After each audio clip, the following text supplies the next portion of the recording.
Outsider, Fra, ridden by Peter Hutchinson for David Hayes, won the Caulfield Cup. Peter's our special guest along with Keith and Max this morning. Gentlemen, welcome. Hutchie, congratulations. You're still smiling, as always. I'm still over the moon. It hasn't sunk home yet, Bruce. And you've told us in the short time leading up to this segment that you were confident the horse had a winning chance. You must have been about the only bloke in Australia that gave it a hope, or woman. Yeah, well, I actually... I've been telling everyone for a week and everyone laughed at me. But they're laughing on the other side of their faces now. Hey, you obviously haven't got my phone number. Gentlemen, did you receive a phone call? Not at all. It wouldn't matter if I did. I thought it would either be joking or drunk. 33,000 plus at Caulfield, Bruce, the biggest Caulfield Cup crowd for 8 years. We didn't get the result we expected, but it was a game and gutsy run by a pretty unreliable horse, to be honest. Fra, he's very hard to follow. Do you think that's a fair comment, Peter? Oh, he's a hard man, Keith, isn't he? Is the horse hard to follow? His form looked ordinary. Yeah, his last run in the quickies was an excellent run. He was a run short after missing the start at Flemington. But that day I was very happy with his run. He felt great to me, and that's why I went into that race yesterday, quietly confident. Easily pleased. Peter, what about the track bias yesterday? Bart Cummings, Lee Freedman felt that horses racing up close to the fence on the pace had a considerable advantage. I don't think it was anything to do with the track bias. It was just the way the races were run. They were yesterday compared to the week before. They were running a lot steadier pace, so it suited horses that were there that in front that could sprint. Last week they were going flat out in nearly every race, which was setting races up for the back mark. Pete, the owner, Sheikh Hamdan, Bin Rashid, El Maktoum, is he a good sling after a big win, I think? Oh, I don't know. I've never seen one yet. There's a bit in the bin, I think. Yes. Well, his brother owned the Champion Stakes winner overnight too, so they've had a pretty good run at the moment. I reckon we should go to the race, have a look at it and reassess it, particularly now from a Melbourne Cup point of view, and have a look at some of the horses that were making some ground, and maybe Fra can do the big double. Here we go, the 1993 Caulfield Cup. They're all in the stalls. Lights on. They're off to a great start. And the first to jump near the inside, Sub-Zero. Our Pompeii jumped away very quickly. The Phantom well placed shortly after the start with Silk Ali. And down the outside is Kiwi Golfer, followed by Out Tristolite, and Sarah Sun is looking for the lead with Azura. They're followed by Fra, a length and a half field officer on the outside, being followed by Mannerism, who's now 3 off the fence as they come down the straighter. Great Vintage is a bit further back, followed by Air Seattle, a length and a half Azam, followed by Castletown from Slangivar. Second last near the inside is Telesto, and dropping out to last is Examination. Out of the straight in the Cup, 2,000 metres left to go. Sarah Sun, the leader, by a length and a half. Kiwi Golfer, second, half a length back on the inside, and the box seat is Our Pompeii. Close up behind them, Out Tristolite. A length further back is Azuro, half a length away on the fence, the Phantom. They're followed by Fra, a length and a half, Sub-Zero on the outside of Silk Ali. 2 lengths away then came Field Officer.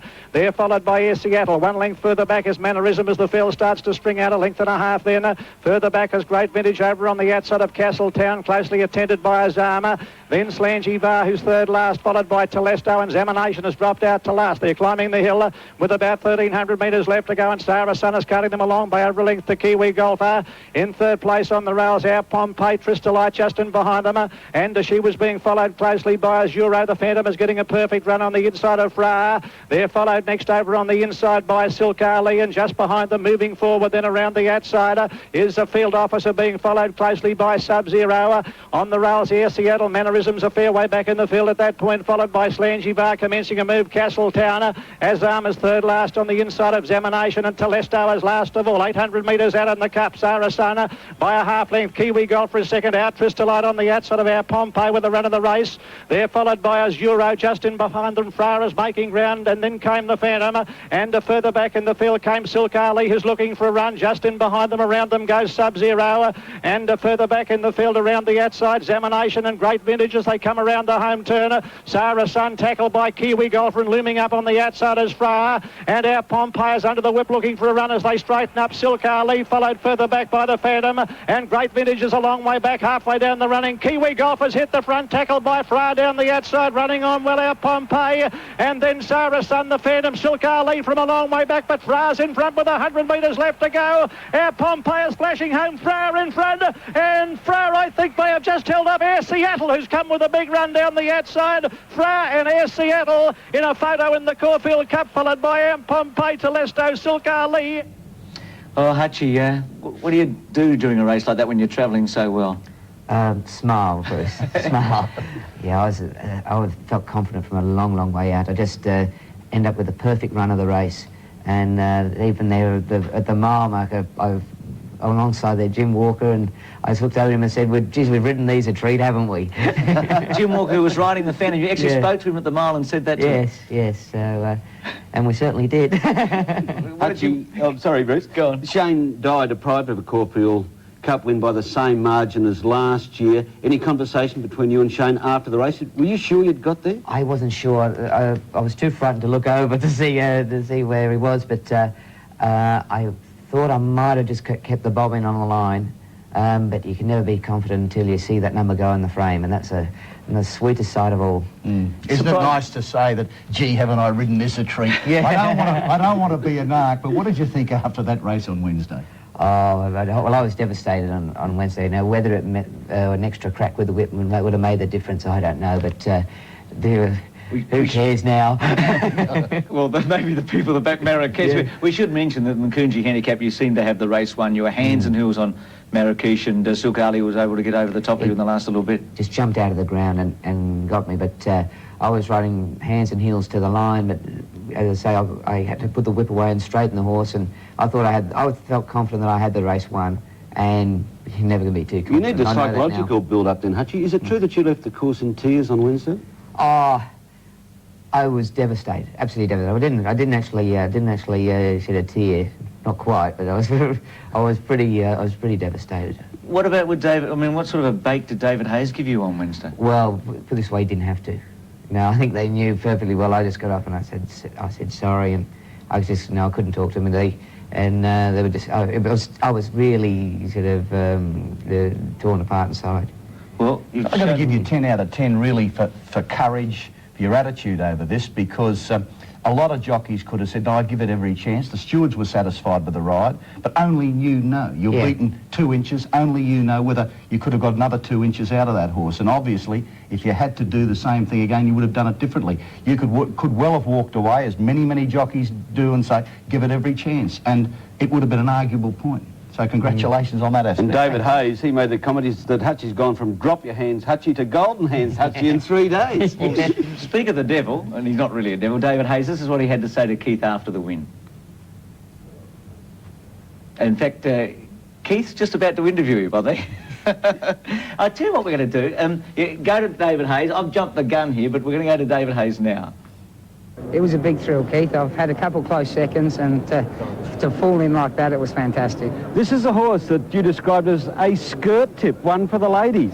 Yeah, well, I hope they backed it. I might get a few kisses on the cheek. And Peter Hutchison, the jockey they call the laughing jockey, and what a beaming face when he returned. Oh, he's certainly laughing, and it was great to see him bounce back after his little setback on Wednesday. Yes, he's an underrated rider, and today he gave Fra every chance, David. Yes, he sent Fra to sleep and produced him at the right time. It was just fantastic. What about the finish? Fra in front and the others charging home.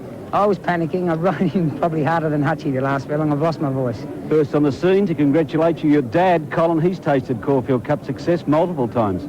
Yes, and he can probably give me the protocol now. So 2 famous fathers also involved there, Colin with David, and your father, Ron, one of the most famous jockeys Australia's had. And it was great yesterday, terrific shots today in the paper with you hugging your dad. And I think he got more of a thrill out than I did. Strangely, Hutchie, the Caulfield Cup eluded him, didn't it? Yes, no, he never managed the Caulfield Cup. I think he's been placed a couple of times, but never cracked a winner. But I think he felt like he'd won it himself yesterday. He was like Mickey Rooney. he was second, I think, on Rainbird, who went on and won the Melbourne Cup. Do you think Fra will get the 3,200-metre journey of the Melbourne Cup? That's the big question, Max. I'm just a little bit worried where he might just have a bit too much brilliance to get the 2 mile, but then again, you never know. You've got to be in it to win it, haven't you? So if he can switch off and relax like he did yesterday, who knows? Well, that dash won him the Caulfield Cup. That acceleration got him home yesterday from the grinding stayers. But certainly, I think you've got to have a bit of toe, too, to win a Melbourne Cup. Oh, for sure. But you get those 1.5-mile horses, they're great. They've got a great turn of foot at the end of a 1.5 mile, when that extra extra little bit of distance, it does sort them out. There's a lot of horses that can get mile and 3/4 that can't get 2 miles. This is interesting. Head on in the straight with our Pompey, you can see that he almost gets through. He's about 3 from the right now. Hutchie, you're in front with the pacifiers on. Air Seattle very much on the left, starting to dash home. Our Pompey, there's probably enough room if he could really have accelerated through. The Phantom just hanging in a bit towards the line, I felt there. Yes, his rider said he maybe was feeling his legs. He's had only 3 runs in a couple of years, Bruce. Shane Dye said that had he got a run that he was angling for on the runner-up, he may have produced a different result. And Mick Dittman said that our Pompey was doing his best work in the last 100 metres, so that's maybe a Melbourne Cup guide. All right, just very briefly, what was the best run from the Melbourne Cup point of view, from your point of view? Keith, first? I didn't think that the Caulfield Cup this year contained an eye-catching run, but maybe our Pompey. Max?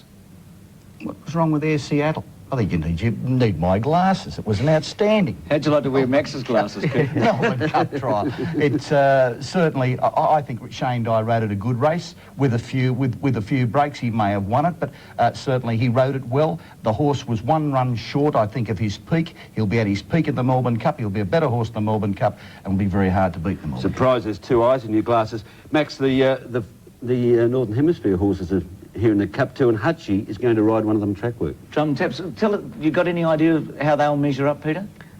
It's going to be interesting. I think the form from England is very good. And they obviously they've been running in the St Ledgers, which are mile and 3/4 races, which is the sort of horse you probably need from a Melbourne Cup point of view.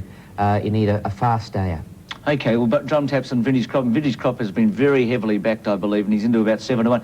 Do us a favour, when you ride Drum Taps, give us a ring afterwards, would you? Well, will you listen to me this time, Bruce? Give me the opportunity.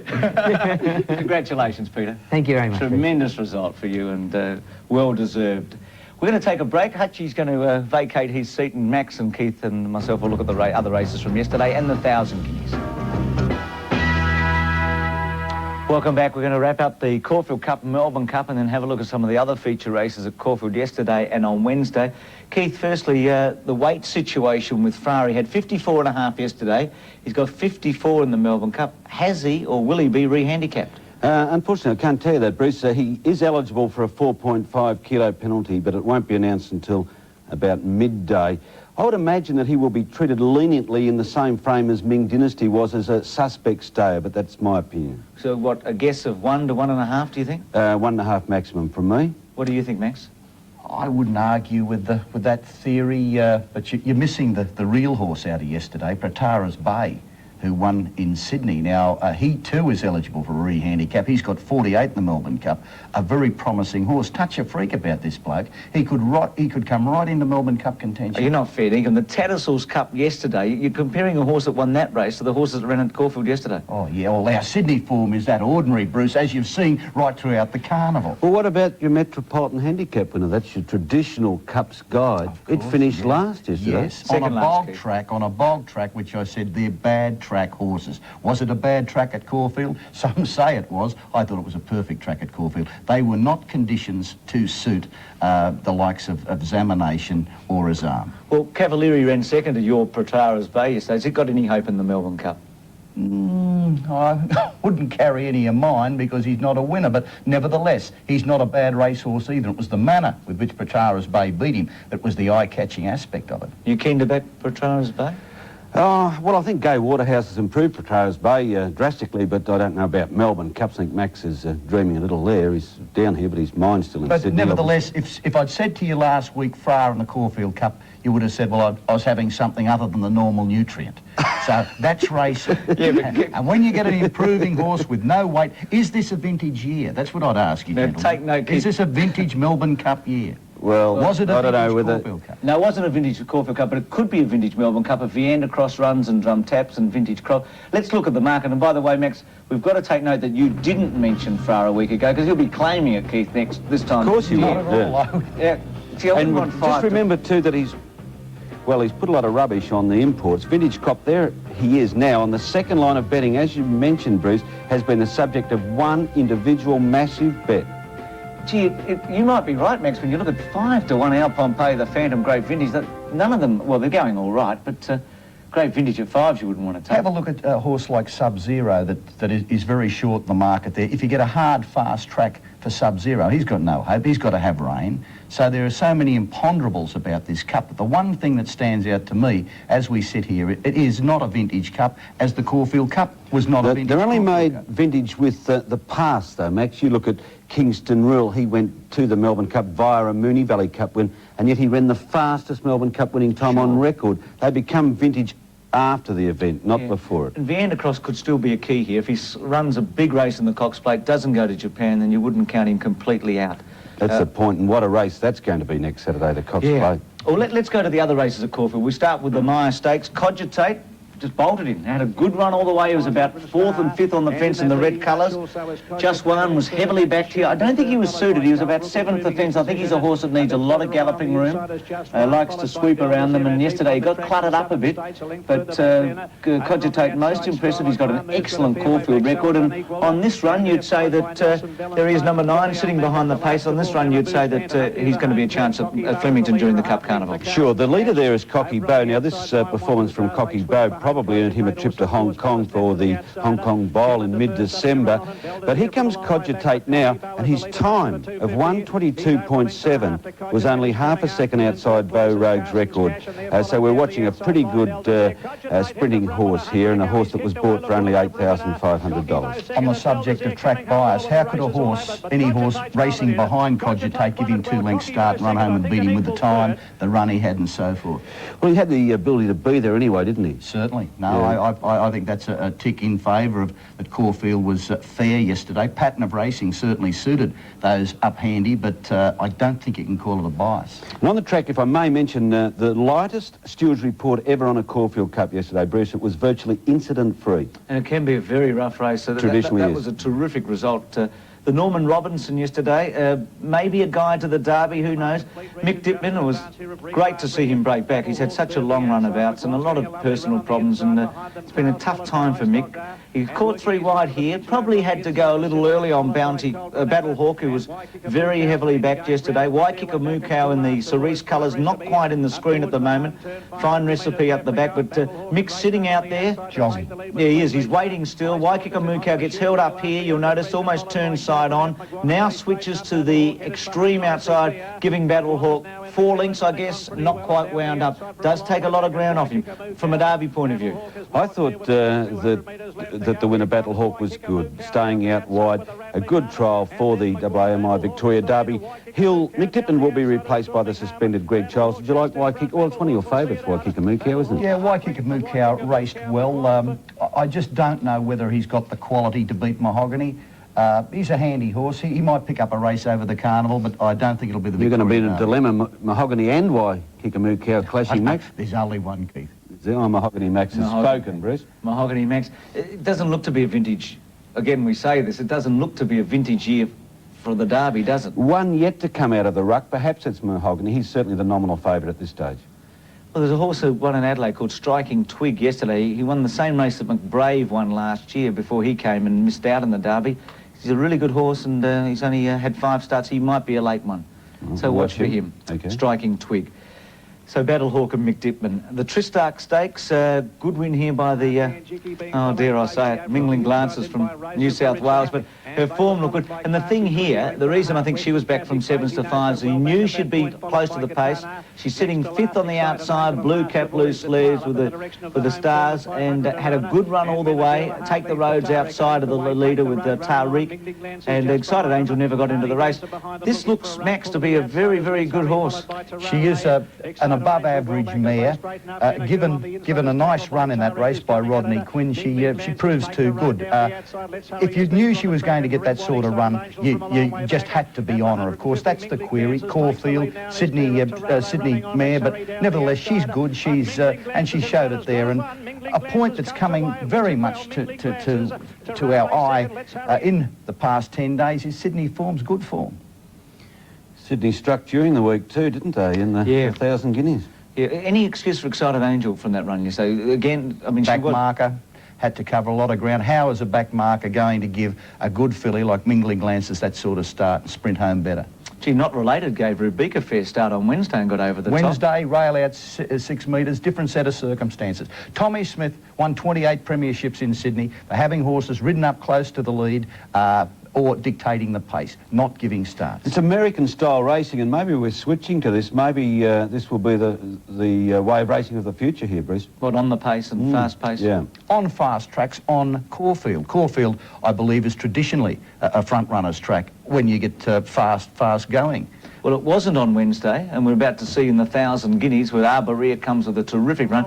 A brilliant ride by Di in the straight here, able to get through towards the inside. Trista Love was the favourite. She was about fifth at the moment. Capchat was fourth, and Brockton Cross was in second placing. Trista Love didn't really fire. Capchat looked all over a winner in the straight, and Capchat was the best beaten ride you've ever seen, and Arborea getting out and nailing Capchat near the line. Was this a surprise, Max? Was she the best of the Sydney fillies that was in this race? Well, she's the best of the Sydney fillies in this race. Going into the race, I mean? No. A horse filly called Constant Flight's pretty good, but there's Di angling for a run in the white cap close to the fence. She's a very light filly. She's got a good finish. That was the set of circumstances that had to be presented to her for her to win. But she's got plenty of quality. She'll develop into a nice horse, and it was a fine ride by Shane Dye. So from the Oaks point of view, Arborea, or what's Constant Fly doing? Derby and Oaks? Well, I would be on her in any race that she's in. Certainly, I wouldn't have her in front of Mahogany, but Right. I'd be saving her Quinella. I'll just reserve judgment. I think we can expect a different result at Flemington, Bruce. Well, we've got a lot to look forward to, haven't we, this week? Geelong on Wednesday and Thursday. Pretty good guide normally to some of the major races. And then one of the days, isn't it? The race for the greatest horses on Saturday. Yes, the Cox Plate, Viandacross, Naturalism and Calm Harbour, who comes here having had 14 starts for 11 wins and 3 seconds. And our first look at him next Saturday in the Cox Plate. Of course, a great bias at Moonee Valley towards the best horse in the Cox Plate. He always seems to win. It's lovely, isn't it? Waverley Star, a bit like Waverley Star, isn't it, Calm Harbour, coming to go against Bone Well, Crusher he's like something Waverley. special, but he's meeting something special. It's going to be a race, isn't it? It'll be terrific. See you both next week? Oh, sure. Lovely. A break, an update.